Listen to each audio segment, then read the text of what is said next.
So just to repeat for the video sake, for anyone that's watching that's absent, this is what it's for. This is one big data set. So when you put this into Desmos, you also had to write it down because it's not on your paper. When you put it in Desmos, it should say 20 element list. It's one big data set. And it's not this part where it says 1, 2, 3, 4, 5, 6, 7, 8, 9, 10. No, it's saying my first data point is 7, second is 8, my third is 4. Like, ignore that part. This is the data that I highlighted. So although you can probably find most of these by hand, it is very time consuming. So like on a test, you want to make good use of your time. That's why we teach you with technology so that you could do that and verify your answers. So I put it into Desmos already. And this is what it looks like.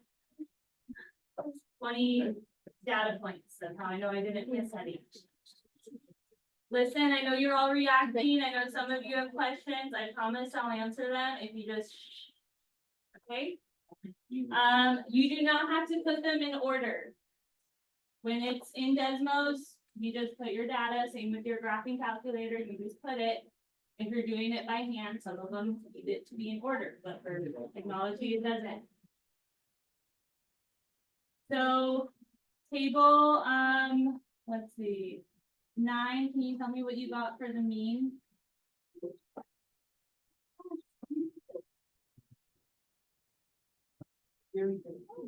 Okay, well, you're responsible for the mean. Table 9, we'll come back to you. Table 1, what'd you get for the median? 8.5. Okay, anyone get something other than 8.5? Table 2, what'd you get for the IQR? Anyone get something other than 7.5? Aiden, what'd you get? Oh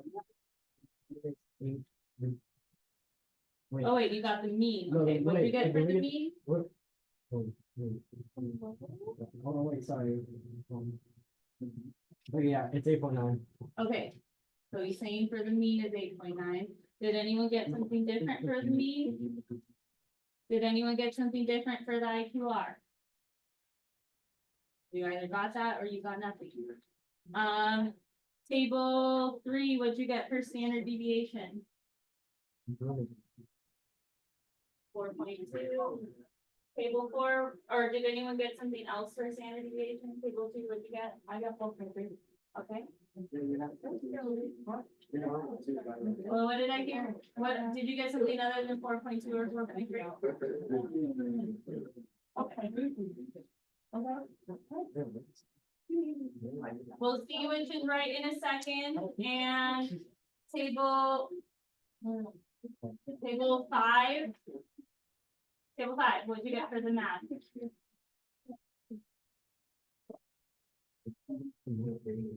Okay, now my recording device is very sensitive. You guys are most of you talking about math, just like, okay. We're gonna see if they're right now, and then if you didn't know how to get one of these, you're gonna see right now, so long as you pay attention. So we didn't review this today, but yesterday we learned that when you put data into Desmos, pick a letter. Doesn't matter what letter you use. Not really, like there might be some like the letter E that you type in that give you numbers. You don't want that. You can pick A, B, C, D. Nothing that puts anything when you type it in. At least at first. Then what do I need to press? Equal. And then bracket. If you put a parentheses, this won't pop up. So that might be where some of you went wrong. And then you just type in your data, separate it with commas. And then it should match. It should tell you how many data points you had. I had 20. So that's what I already did while you guys were working. Let's see if you guys are right for all these answers. So like for the mean, I could just type in mean and then a parentheses, or I could find it in this little menu right there. And then whatever you named your data, you need to put the same letter. And so the mean is 8.9. By hand, you would have had to add up all those numbers and then divide it by 20, because that's how many numbers there were. Or you could just know how to do this and get it fast on the test. Okay. Median, let's check that now. So a lot of them you can just type, like you'll see that it's italic until it's something that it recognizes. And then it's not. So the median is 8.5. Now IQR, there's no function for it. At least not in here. It's not in the menu. So how could I find my interquartile range with the technology? You could type in stats. I think that is easier. Or you could have also used the quartile button in your menu. But then you have to specify what quartile, and students always forget, like C doesn't tell you anything yet.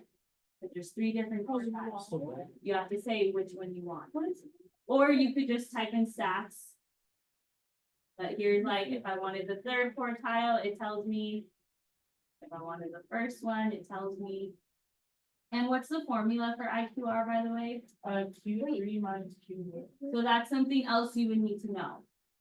So even though it's telling you your quartiles, you need to know interquartile range is Q3 minus Q1. But I think it's easier to just type in stats, like I showed you yesterday. You can't find this in the menu either. Also, you had room on your notes yesterday to jot down some stuff to remember, like for when you take your quiz and things. You could write down this word and the parentheses and whatever you called your data, so that you can remember to do that on your quiz tomorrow. But if I do stats and then whatever I called my data, look what it could be. What do we need this? What do we need these numbers for? Make a box plot. So if you forget, but you remember, oh, if I just type in stats and then my data, this is what I need to make a box plot. But anyway, it also points out your Q3 and your Q1 very easy. And then you would just have to subtract them. 13 minus 5.5 is 7.5. That makes sense. Good. Okay, let's check standard deviation. There's nothing here. So look at my menu. There's 2 standard deviations. Which one did I say you should use? Both of them. Really, you could type in both and then see which one matches your answer. I always do that. Standard deviation. But I was told that for this curriculum, they want you to use standard deviation with a P, like of the population. So whatever, we'll go with the P being the right answer. So I can see where some of you got 4.2 and some 4.3. We're gonna go with this one. I was told that's what it should be. Stay tuned for whether or not that's. So 4.2 is what we'll go with. Although they are very similar as we just saw. They both tell you how spread out the data is. All right, last one, super easy. You can find it on the menu. The last one is 3.6. We're verifying if that's right. The MAD is 3.6. Good. You said 2.6. I said, You said 2. Okay, moving on. We don't really care about that. Any questions? So the other part of this, which you will also be tested on, is what it says right here. It says now replace the data point 1 with 25 and tell me which values change. So I still have my data from before, so that should hopefully be easy. I just need to go to it and change the 1 to a 25. Need to go my keyboard now.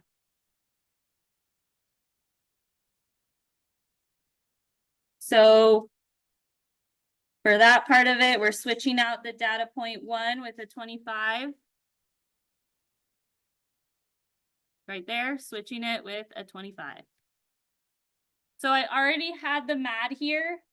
So the MAD did change. How did it change? Did it increase, decrease? Increase. So I'm gonna shorthand that by doing MAD and then an arrow up, but if you don't understand that, then write the MAD increase. You will be asked that on your final too, so. Be able to tell me if it changed and how it changed. So the MAD tells us how spread out it is. So they became more spread out when we switched to 1 per 25. Imagine that. Would we expect the standard deviation to change? Yes. Yes, usually those go hand in hand.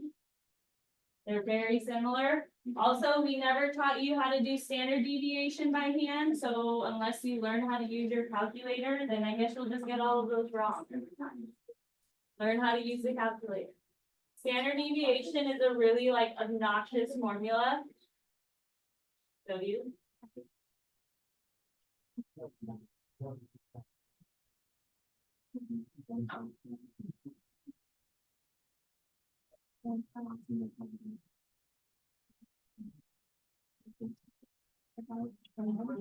Okay, there it is. You see it? Yeah. Not a user-friendly formula. Are we looking? What that is? Be happy that I'm not making you calculate it by hand. Be happy that I'm just showing you how to use technology. But side note, like I mentioned, you should also learn how to use a real graphing calculator on your own time. You will see this symbol used for standard deviation. So like your calculator might not spell that whole phrase out. You have to recognize the symbol for standard deviation. You'll see that on your quiz, for example, like tomorrow. Some of the questions will have a calculator screen. It won't show you the data and it'll ask you, what's the standard deviation? Notice it doesn't say standard deviation. You have to know it's like that O looking thing. Okay, I forget what it's really called. So anyway, it's not the S. It's the O looking thing for standard deviation. Other things you should recognize like mean in your 5-number summary. Another thing it might ask you on your quiz is how many data points were there, but they're not showing you the data. They're just showing you the calculator screen. N stands for number of data. So how many data points were there? No, I mean, if you're just paying attention, then you get it. But you could if you want to. So how many data points are there if this is my calculator screen? 100. All right, be able to do that if it asks you. But anyway, I was talking about standard deviation. How it changed. Since the MAD increased, we should expect the standard deviation to also increase. And it did. It became 5.12. So I'm just going to shorthand it and put standard deviation and increase.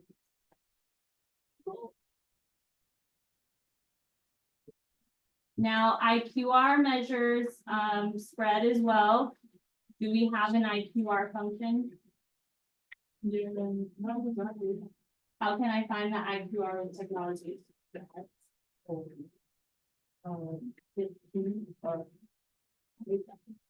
Let's just do stats. I think that one's easier. And then what do I look at for IQR? And what do I do? Q3 minus Q1. You should never have a negative range, okay? It should always be the bigger minus the smaller. 13 minus 6.5 is 6.5. So how did the IQR change? Bigger, smaller, stay the same? Bigger. It was 7.5, now it decreased. That's because IQR is just the middle 50% of your data, so it's not always like standard deviation or math. Okay. All right, just 2 more, stay with me. We're gonna check median and mean now. So mean.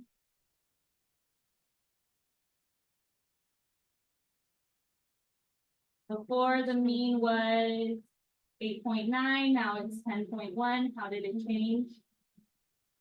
It increased.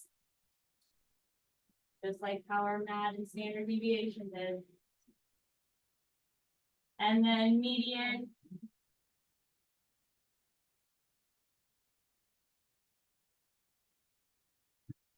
It went from 8.5 to 9. So how did it change? And so be able to, on a test, tell me if I change a data point or add a data point, remove a data point, how does it affect values? Eventually, you'll get to a point where I could tell you the mean would have increased without doing any math. When I add a number that's way bigger than the rest of the data, it will increase the mean every time. But you could always calculate it and make sure. Okay, good, almost done. Any questions? Okay, if you missed something, oh, it's always recorded, so like, I don't know, figure it out later. We're gonna talk about now the goal of lesson 9, which is to still use technology, but we are going to use it to make dot plots, histograms, box plots. So we're gonna use it to represent data now. I'm recording right now, just like always, it's always there, even if I don't show the presentation every day. I always record every day. For lesson 9, it's in Schoology as a practice, so usually it's just about 5 questions a lesson, not very long homeworks at all. There are some teachers that give like 100 problems of homework. Okay, you just have 5, you do that. They're really like just the most important things. And you should expect there to be a quiz tomorrow, so have your notes ready. Yep. Never take you by surprise. Assessments are always on the board and in Schoology. And you should always be taking notes every day since you can use your notes on the quiz. Yes? Yes. Make sure you sign out and take the pass. Okay, but moving on. We are going to still use this data. And you have some like reflection questions down here. So I'm not necessarily like putting my responses to these on the board. You could reflect on yourself as we go. But I'm going to show you how to make the different representations using Desmos. So I'm going to switch the data point that we changed back to what it was originally. You should have it typed up too. If you erase it, put it back. We're making the 1 a 25 again. Or a 25 a 1 again, sorry. We're going back to the original data. So look at the screen, stop talking to your friends.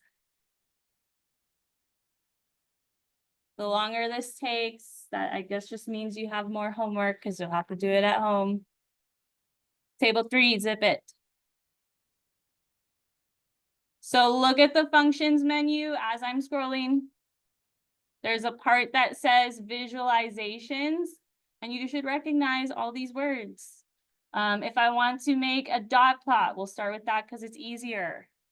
I could type in dot plot, put a parentheses, put the name of my data, and then I can look at my data over here. All right, see what happens when I change that 1 data point back to a 25. See the difference? It moves the dot over there. I kind of want this to be reset, so I'm going to copy it into a different one. Hold on.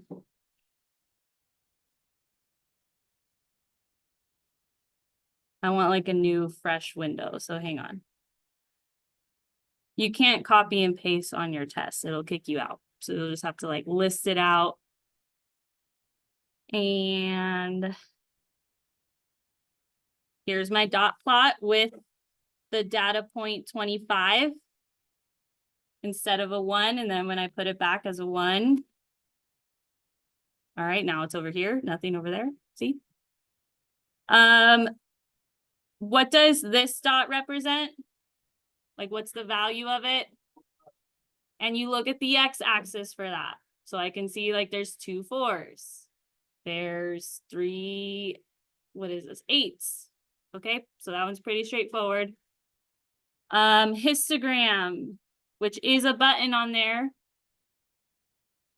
Histograms, you'll want to center left so that you can read it a bit better. And they're not supposed to be like simple bar graphs. You will have to make a histogram on your test and on your final. When I grade it, even if it's completely wrong, if you have your bars touching, that's automatically some points, because they're supposed to be touching, unless there's gaps in the data, like here. But the bars should be touching. They should have even intervals. So if you don't set the intervals, it's automatically going to set it to intervals of 1. Usually histograms are not intervals of 1. So say I want intervals of 5 or 3 or something. I'll go to the D, because I call it D for data, whatever I named it. I'll put a comma and however big I want to make my intervals. The bigger the intervals, the fewer bars you'll have. But you don't want to make it too big, like I don't want it to be an interval of 20, then it's a 1 big bar. We want it to be like reasonable. Okay. Know that if it looks like this, where it like comes out of a number, ends on a number, and then it comes out of that same number, this is how you read it. This first bar contains all numbers from 0 to 4 in our data.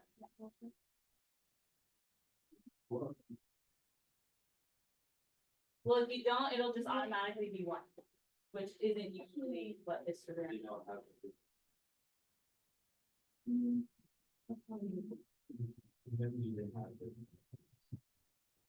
Yeah, because not all of our data is like right next to each other. So like there was spaces, you would leave those blank if there's no data.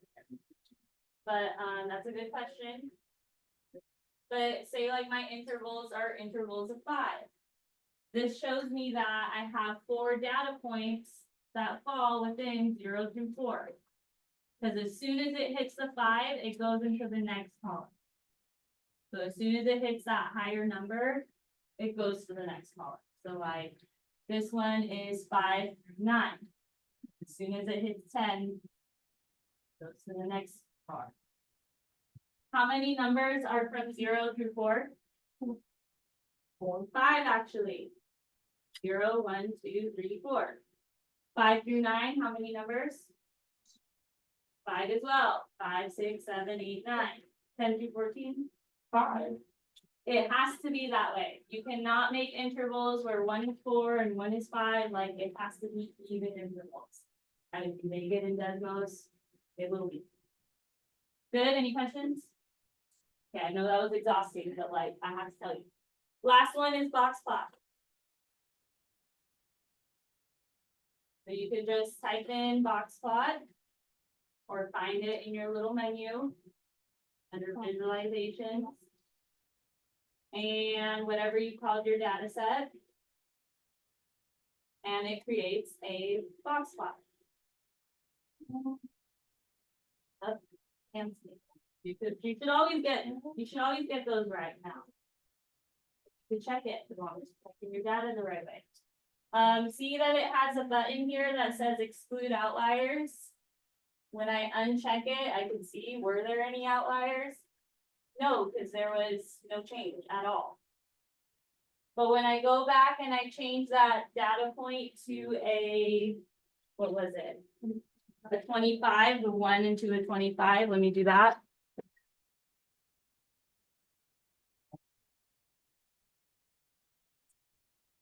Okay, so changing the 1 to a 25 here, everyone look at the screen so you can see the change.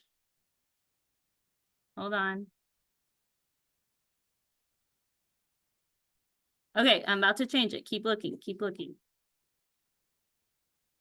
All right, Do we see the change? What was the change?